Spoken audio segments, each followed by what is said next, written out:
IPL ಪಂದ್ಯದ ದಿನ ದಟ್ಟಣೆ ಇಲ್ಲದೆ ಓಡಾಡಿ ಮೆಟ್ರೋ ಸೇವಾವಧಿ ವಿಸ್ತರಣೆ. ಬೆಂಗಳೂರಿನಲ್ಲಿ ನಡೆಯಲಿರುವ 2026 ಐಪಿಎಲ್ ಟಿ20 ಪಂದ್ಯಾವಳಿಗಳ ಪ್ರಯುಕ್ತ ಬೆಂಗಳೂರು ನಮ್ಮ ಮೆಟ್ರೋ ಸೇವೆ ಮತ್ತೆ ವಿಸ್ತರಣೆ ಆಗಿದೆ. ಮೊದಲ ದಿನದ ಐಪಿಎಲ್ ಪಂದ್ಯಾವಳಿ ಮಾರ್ಚ್ 28ರಂದು ನಡೆದಿತ್ತು. ಆಗಲೂ ಮೆಟ್ರೋ ಸೇವೆ ತಡರಾತ್ರಿಯವರೆಗೆ ಲಭ್ಯವಾಗುವಂತೆ ವಿಸ್ತರಣೆಯನ್ನ ಮಾಡಲಾಗಿತ್ತು. ಇದೀಗ 5ರಂದು ಮತ್ತೆ ಐಪಿಎಲ್ ಪಂದ್ಯ ಜರುಗಲಿದ್ದು, ಈ ಸಂಬಂಧ ಬೆಂಗಳೂರು ಮೆಟ್ರೋ ರೈಲು ನಿಗಮ ನಿಯಮಿತವು ಪ್ರಯಾಣಿಕರಿಗೆ ಸುಲಭ ಹಾಗೂ ಸುರಕ್ಷಿತ ಪ್ರಯಾಣಕ್ಕೆ ಅನುಕೂಲವಾಗುವಂತೆ ಮೆಟ್ರೋ ರೈಲು ಸೇವಾವಧಿಯನ್ನ ವಿಸ್ತರಿಸಿದೆ.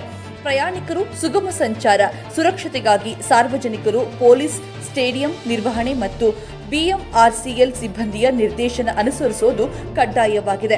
ಪ್ರಯಾಣಿಕರ ಸುರಕ್ಷತೆ ಮತ್ತು ಭದ್ರತೆ ದೃಷ್ಟಿಯಿಂದ ಅಹಿತಕರ ಘಟನೆಗಳು ಜರುಗುವ ಸಾಧ್ಯತೆ ಕಂಡುಬಂದಲ್ಲಿ ಮೆಟ್ರೋ ನಿಲ್ದಾಣಗಳ ಪ್ರವೇಶ ದ್ವಾರಗಳನ್ನು ನಿಯಂತ್ರಿಸುವ ಅಥವಾ ತಾತ್ಕಾಲಿಕವಾಗಿ ಮುಚ್ಚುವ ಹಕ್ಕನ್ನು ಬಿಎಂಆರ್ಸಿಎಲ್ ಹೊಂದಿದೆ ಎಂದು ಮೆಟ್ರೋ ಅಧಿಕಾರಿಗಳು ತಿಳಿಸಿದ್ದಾರೆ.